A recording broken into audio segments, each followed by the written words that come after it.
ഒരാളെ വിലയിരുത്തുമ്പോൾ അയാൾ ഫിറ്റാണോ എന്നും പരിഗണിക്കണം. ഫിറ്റ് അല്ലെങ്കിൽ കുറച്ച് മാർക്ക് കുറയ്ക്കണം. ഞാനും ഫിറ്റ് അല്ലെങ്കിൽ എൻ്റെ മാർക്കിൽ നിന്നും കുറയ്ക്കണം. ആദ്യം കണ്ണാടിയിൽ സ്വയം നോക്കൂ. നിറയെ വസ്ത്രങ്ങൾ ധരിക്കരുത്. കോട്ടും പാൻസും ധരിക്കുമ്പോൾ യാഥാർത്ഥ്യം മറഞ്ഞിരിക്കും. നഗ്നനായി ഒന്ന് നിൽക്കൂ. കണ്ണാടിക്ക് മുന്നിൽ നിൽക്കാൻ പറയുകയാണ്. നിങ്ങളൊരു കുർത്ത പൈജാമ ധരിച്ചാൽ അതിലും അപകടകരം പാകിസ്ഥാനിലെയും അഫ്ഗാനിസ്ഥാനിലെയും വസ്ത്രമാണ് അവിടുത്തെ പഠാണി. നിങ്ങൾ ആ പഠാണി സ്യൂട്ട് ധരിച്ചാൽ നിങ്ങളുടെ വയർ മറയും. സ്ത്രീകൾ ചിരിക്കുന്നു. സാരിയെക്കുറിച്ച് എന്താണ് അഭിപ്രായം? നിങ്ങൾ ഇത്രയും ഫീറ്റായിട്ട് കിട്ടുമ്പോൾ എത്രത്തോളം ഉണ്ടെന്ന് അറിയാൻ പറ്റുമോ?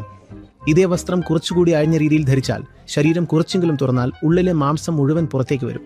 അപ്പോൾ അറിയാൻ കഴിയും ഉള്ളിൽ ഇത്രയധികം പ്രശ്നങ്ങൾ ഉണ്ടായിരുന്നു എന്ന്. ഇപ്പോൾ എല്ലാം അറിഞ്ഞിരിക്കുന്നു. ലീക്കേജ് അറിയാൻ കഴിയില്ല.